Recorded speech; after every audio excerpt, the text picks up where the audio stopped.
It's like that actor would be like someone describing like a police sketch, and like that's what it looks like, and then you actually see like Colin Farrell's like, oh no, these are two different people. Hey guys, that conversation will make sense in a little bit. Happy Friday! Welcome to the Book Club for Movies. It is the end of our Irish week today. I don't know if our Irish accents have improved at all. I like to think that mine has a little bit. I think listening to Saoirse Ronan was the most helpful, I think.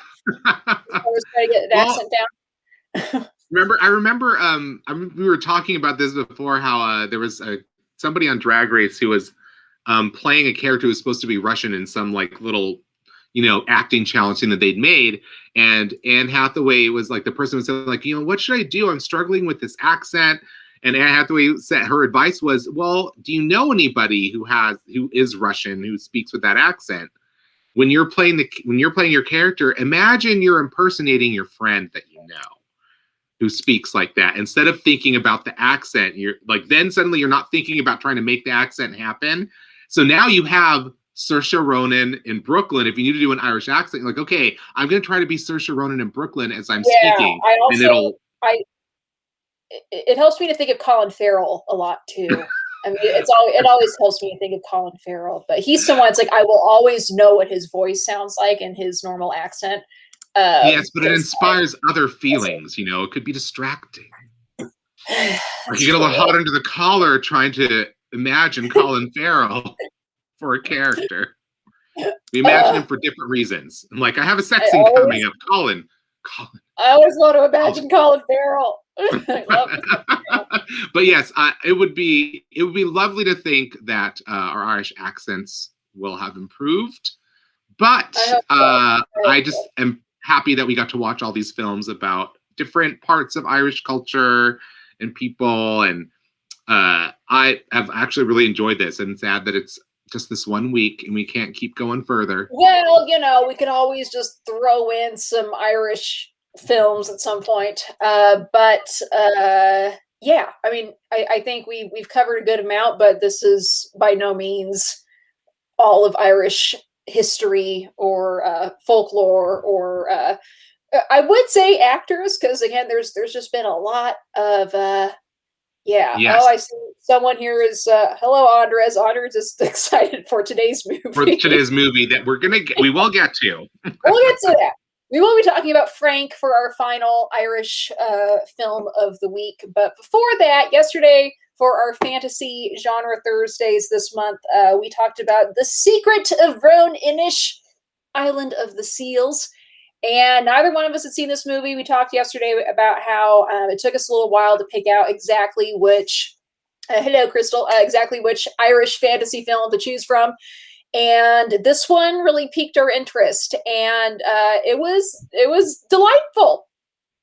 I loved it. I really loved it. And you were saying that somebody else from Quarantine Network asked you for a movie recommendation, and they watched this last night. Yeah, she does a book club for TV, and she said like, hey, like, she asked me for a movie recommendation, and I said, well, today's movie for Book Club for Movies is The Secret of Roan Inish, and she hadn't seen it either, and she watched it, and she was texting me throughout, just saying, I love this, and I love watching the seals, and it's like if I had seen this movie back in the 90s, this would have become part of my collection of movies that I own.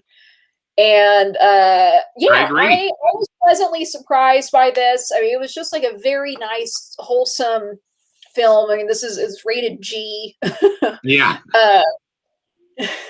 Yeah, but it was inspiring, and this little girl was so cute. We talked yesterday about how they had tried out 1,000 different girls, and she's the one that won out. And I don't know, just like a wonderful film about family and tradition, but not in like a weird way.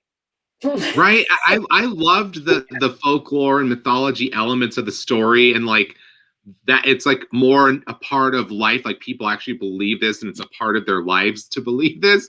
Like, I don't know, maybe I just come from a family that also we had a lot of mythology, and that was a part of my upbringing too, so I really identified with it. But I loved that it was in everything. There was a touch of mystery to everything, so you're they make it feel like you're like a child believing this too. And everything seems to sort of support the idea that this myth is actually real in some way. But I love the parts of the story where, like, when they're like, oh, she's not, like, at first it was like, she's not one of the dark ones. And I'm like, what are they talking about? And then you see, like, because, that was for people who don't know anything about Irish people, they think everyone has red hair. And then the first time you meet an Irish person who has blonde hair or black hair, you're like, wait, what? How can you be Irish? Yeah. But, and that was actually part of the story. And then that actual transformation moment where the Selkie comes out of the seal skin was way more effective than I thought it was going to be. Like, you're like, how are they going to do that? I'm like, oh, they did that really well. I was really impressed with that. I noticed in the credits there were people credited for being seal trainers, and then there was also like an animatronic seal. Right. Because there was some crew members that were given credit for that.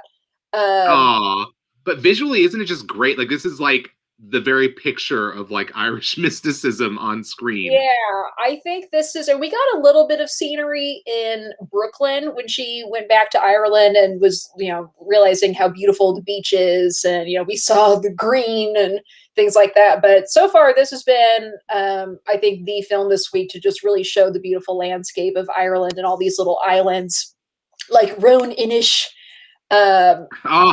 Like these children. Okay, they should just consider a career in like home renovations. Yeah, they need a home renovation show. I was like blown away when they were done. I'm like, wait a minute, this teenage boy and this little girl with her adorable Irish Fair Isle sweater, like that I want. Especially with the boy, it's like, he doesn't go to school. Like, I'm sure he is just, learning to be a tradesman, and he's working with his grandpa. So I'm sure he knows a lot of things, especially with this taking place back in the 50s. They didn't have iPads and cell phones and all the newfangled gadgets that kids have today. But he really, I learned things too. I was like, that's how you do that. And of course, they don't ever show just how much time has passed with these two kids fixing up these old cottages on Roan Inish. But yeah, it was, their grandparents were just like, what? Like, this is what you've been doing? And, it makes you wonder why they never suspected why, when they kept saying like, oh yeah, we're going to go, we're digging for clams. And they never had clams. They never had clams. And then like, your hands are getting rough. Like, oh, what's happening to your hands, child? Just like every element of the movie I thought hit like on every single element for me. I was so thoroughly enchanted. It almost made me wish I could live on a tiny little island off the coast of Ireland, for myself, as long as I had Wi-Fi in my movie collection. Then the rest is fine, but I was totally like taken away. This is what you want a fantasy film to do. You want it to completely take you away to this place. And, I felt like I was in a fantasy world composed of real elements. Granted, you can also, maybe some people can criticize movies that like only show these sweet, sensitive things about any country. I'm like, well, there's lots of movies that have different purposes, and this is supposed to be a movie for a whole family. I like, as Andres said, like, this is a movie that doesn't talk down to the audience. The themes are something that a child can watch it and be enchanted by. An adult can be enriched by the experience because they understand both perspectives in a way. I just thought it was so good. I was like, I can understand why it had a better critical reception. I can understand why the people who produced it really kept advertising it. They really wanted people to see it. And I'm like on their team now. I want more people to see it too. Also that little baby crib sailboat. Mm-hmm. I want one of those just as decoration and put shelves in. I was just like, that's another thing. It was like every little detail, there's like something extra embellishing it to give it an extra sense of beauty or magic or mysticism. So I was like even the fog on the ocean, even no matter how dangerous it probably is to go off in a little dinghy in all that wind and fog, I was like, I'm sure she's fine. I wish I was with her. Yeah. So good. So good. We've talked a lot about how there were a lot of repeat actors in all of these films, and that's something that when we were looking at films to pick this week, we're like, oh, like instantly noticing, like, okay, like all these actors and all these directors, they all work together, and this film had a repeat actor of John Lynch, who was also in the Name of the Father on one of the Guilford Tuesday. Four. Yeah, and these were only made like a year apart from each other. Yeah, so and he's still acting, but very different roles. I mean, those I'd say so far were like the two extremes of our Irish week of showing like, okay, here's like the violence of Ireland and the IRA, and then here's a cute little fantasy film with seals. But I thought it was so funny because we were talking about Undine, and I was like, okay, clearly I think Neil Jordan must really like this movie too, because he then casts another dark-haired Irish actor, even with a matching mole, in his fantasy film that's sort of approaching the same myth or legend from the land there. I just thought it was funny. I was like, oh, here's the Colin Farrell-ish character. Like, I thought it was just interesting that they were like, the suggestion of the movie is that dark-haired Irish people descended from Selkies. Is like the idea. I'm like, okay, is that what people really believe? Like, or is that just a fun thing they threw into the movie? But I like that fantasy element of the story. That's what I took it as, not as a real thing. But I feel like that planted a little bug in Neil Jordan's brain. And he's like, then he had Colin Farrell at his disposal. Like, you get in here. You're going to be in my fantasy movie about seal people. So I talked about Undine a little bit yesterday. If you did watch The Secret of Roan Inish and want to watch another Selkie movie, I do recommend Undine. It's on Canopy, which is the one, that's the streaming service where if you have a participating library card, you can watch like 7 movies for free a month. Some libraries differ depending on what you have, but I like this one more overall as a film. Of course, I'm going to be biased towards the Colin Farrell movie, and Secret of Roan Inish is more of an actual fantasy film versus an Undine. It's kind of hinting the whole time, like, well, is this person actually a Selkie or isn't she? But it still plays on like that child's imagination in Undine as well. And Colin Farrell looks really hot in it. Yeah, after this movie, watching this last night, I literally started looking up Irish sweaters. I just wanted Irish sweaters suddenly because I could not find one like hers.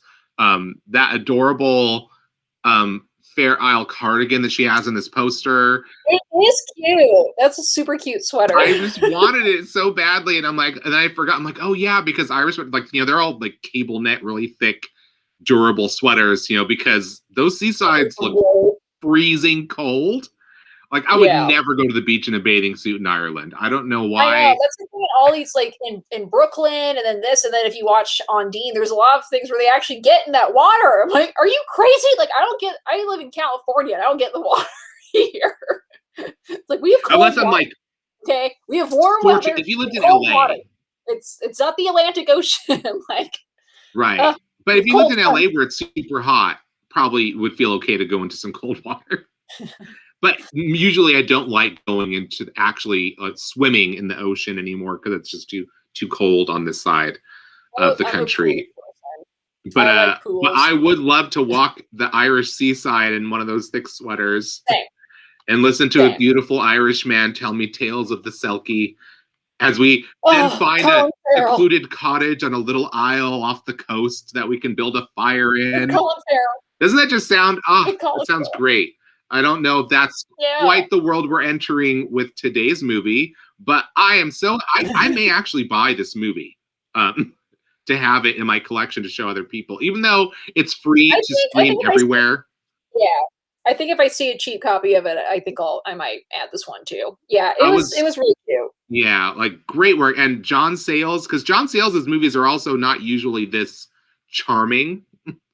They're not like rough-edged and edgy movies, but you know, this is like, he doesn't usually do child fantasy genre, you know, so that was a stretch for him, and I was just really thrilled to see how well he adapted to this world, because I just bought every single second of it, and it'll be a wonderful thing to watch with other people someday.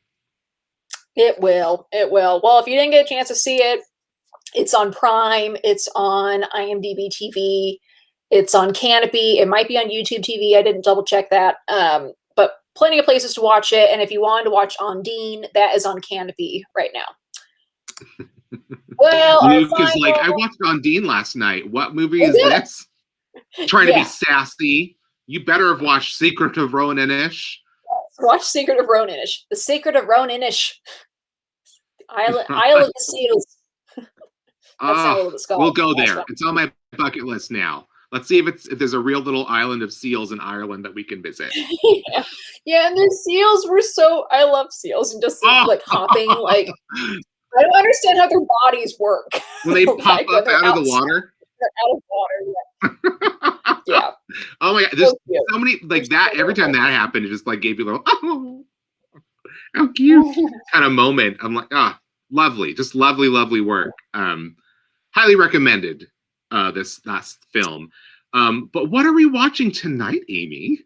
Well, tonight's film, something completely different. It is Frank, a really weird comedy that came out in 2014. John, a young wannabe musician, discovers he's bitten off more than he can chew when he joins an eccentric pop band led by the mysterious and enigmatic Frank. Starring Domhnall Gleeson as John, who, of course, we saw in Brooklyn, another repeat actor.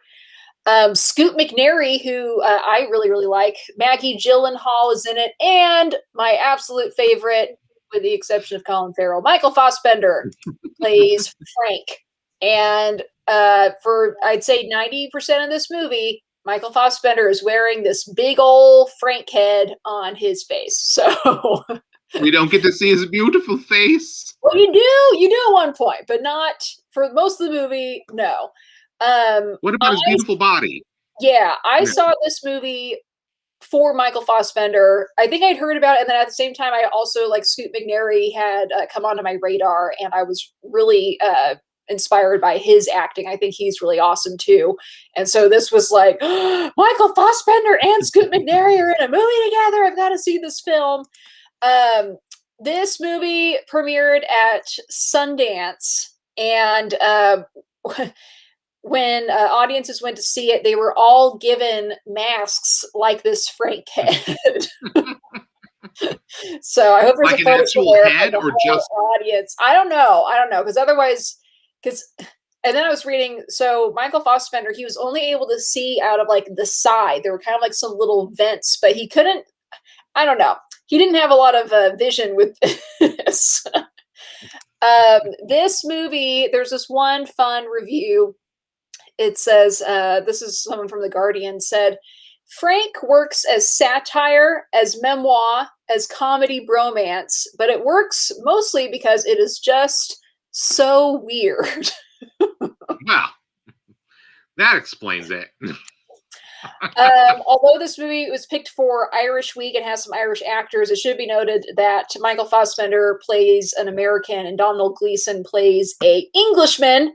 However, the director is Irish, born in Ireland, and they chose to set this movie in Ireland. Apparently, the character of Frank was originally written with Johnny Depp in mind, but Michael Fassbender got wind of the script and pretty early on contacted them and said, I want to be in this. Yeah. Well, good. We love weird. We love weird too, Luke. I love the idea of Michael Fassbender doing press with this mask on. Like, do we have clips of that which we could have shown? That would have been great. Yeah, I think go to YouTube and you will find some clips of him sitting there with Domhnall Gleeson, and he's got this mask on. Another thing I read was that everyone in this movie actually plays music in it.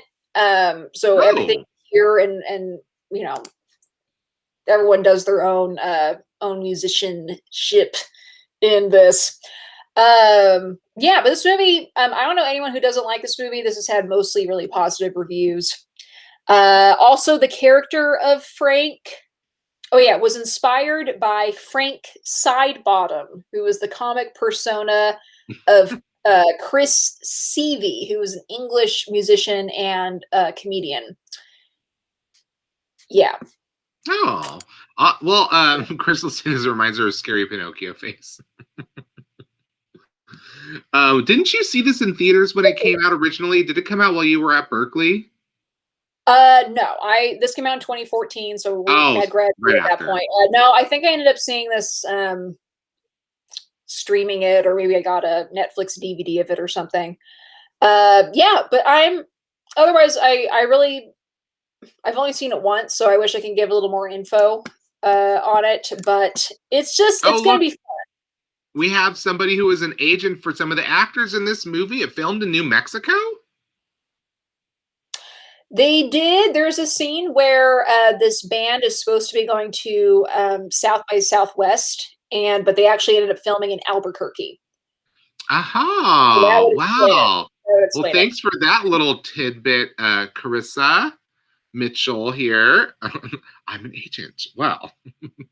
um, Thank you. I love little. I didn't even know that they filmed a scene in New Mexico for this movie. Well, it's supposed to be South by Southwest, and apparently they just didn't make it to Texas. So, Well, who can blame them? I'd probably stop in New Mexico also. Like, it looks pretty great here. Why don't we stay here? this was directed by Lenny Abramson, who is also known for directing Room, which came out the year after this, and I believe that's nominated for. Yeah, he was nominated for Best Director for that. Yeah, so he's a cool dude, but yeah, he was born in Dublin, so I've got a lot of Irish roots with this film. Yeah, Wow. yeah. What other films that we have seen from this person? Are those basically his two big movies for these Frank and Room? From him, he's also known for directing something called Adam and Paul in 2004, something called Garage in 2007, and he's done a lot of he's done some TV shows too, at a mini series. He did Normal People. He did yeah, he's actually done kind of like a handful of actual films. There's one called What Richard Did, which came out in 2012. Yeah. And yes, Luke, the Room with Brie Larson, I believe, is definitely the movie where not the Room. Not the Room. Just Room. Just Room. Definitely they were not associated with that other movie. That other movie was definitely not nominated for Oscars. No. This one probably wasn't either, but I also like this cast. So this is going to be a first-time watch for me. What should I look for? Michael Fassbender's amazing acting, even though you barely see his face. Okay. Yeah, and actually, even on this, or Leprechaun hat is covering up this quote, but there's a review up at the top of this poster that says something like Fassbender's performance is a masterclass. Oh. Yeah. So, anywho, this movie is streaming on Prime. So, if you've got Prime, you don't have to rent this. We finished with no rentals, which is good. Yeah, it's Friday. Patreon Appreciation Friday. Smear. There you go. Will you do the honors? Reading this yes, we would like to thank our screenwriter tier Patreons, dear Aunt Julia Lejoie. We love you.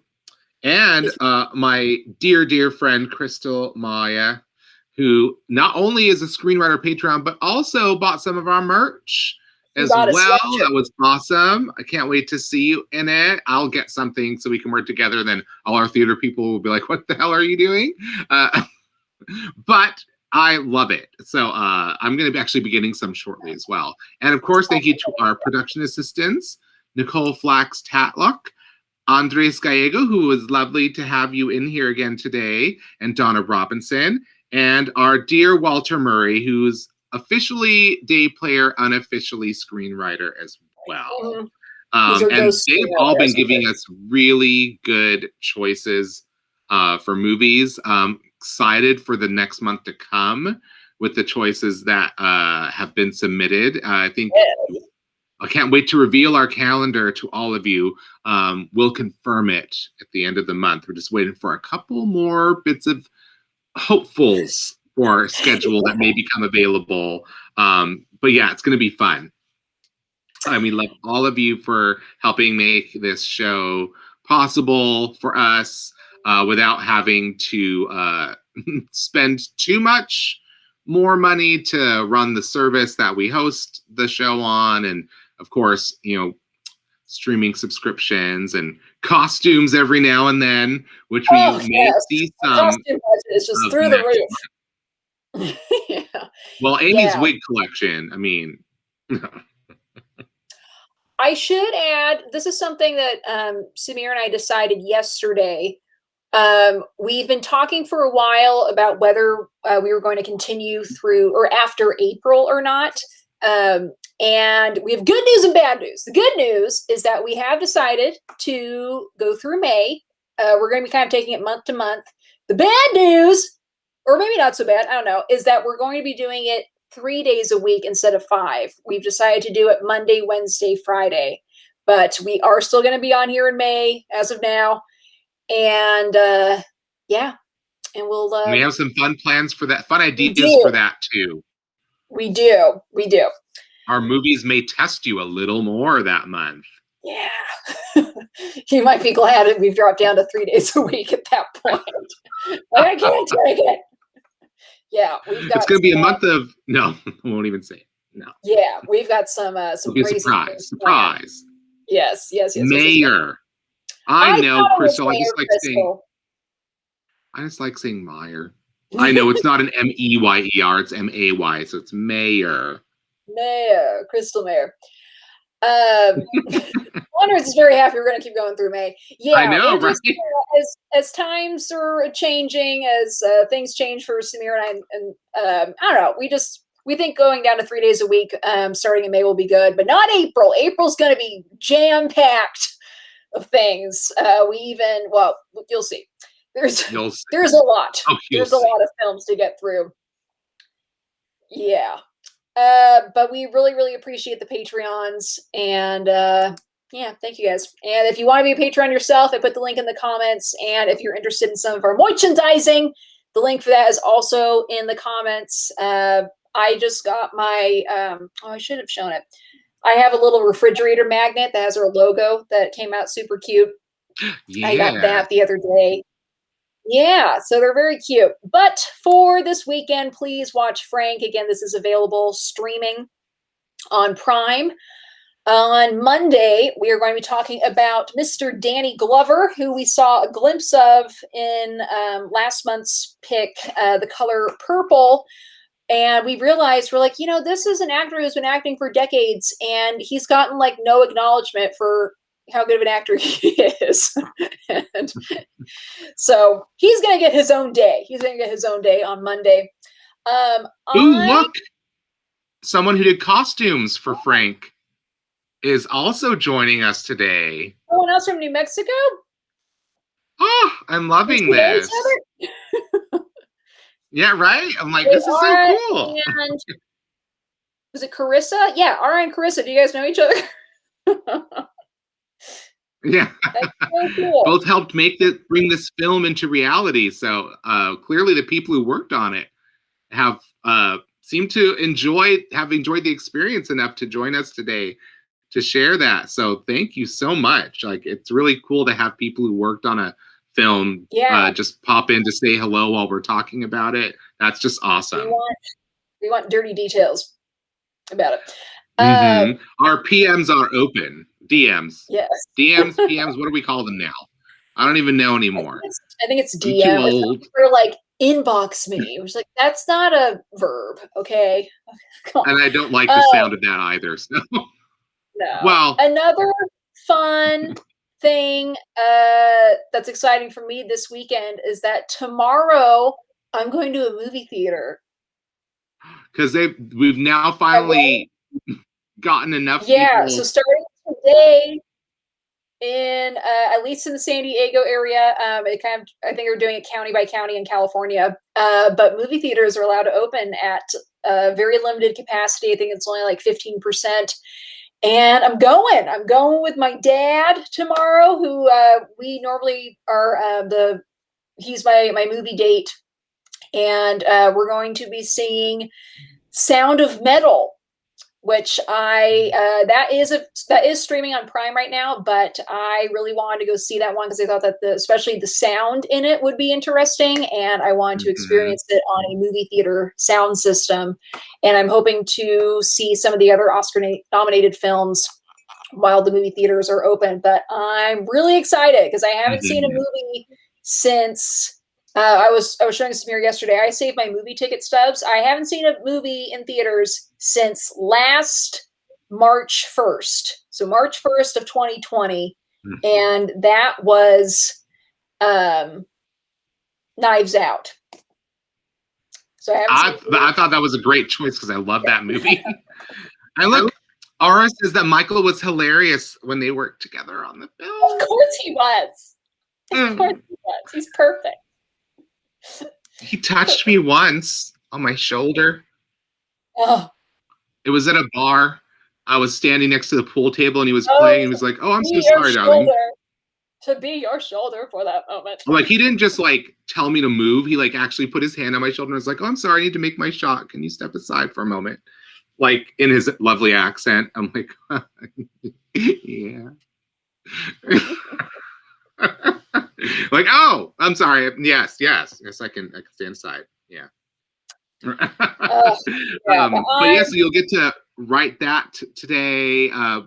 Tomorrow you'll be able to go back to the theater. I'm so excited. I might cry. I am just so excited. Yeah. You better Instagram live that. I want to see those tears. It will surely be documented. Yeah. Anders was mentioning, I think it was Anders talking about how Michael Fassbender is a little underrated with his comedic skills. And look, right here, Aura was actually there, and she had to leave set because she was laughing so hard, and probably would have ruined the take. I can't wait. It'll be a lovely weekend. Available on streaming with Prime. Please give it a watch. Join us on Monday as we discuss Frank after the movie, moving on to our Danny Glover Day. Super excited. Oh, and something else. Wednesday's movie is only available on Showtime. And they do, and I don't have Showtime yet, and neither does Smear, but that was something where I think they have like a 1 month free trial or something. So that's something, if you're planning on watching Wednesday's movie, maybe go ahead and think about signing up for Showtime and, possibly canceling it. I don't know if I would necessarily want to add another thing, but that was the only place at the time where this movie is available. Maybe it's changed. I will check it out. Anywho, something to think about. But thank you guys for watching today. Thank you for your comments.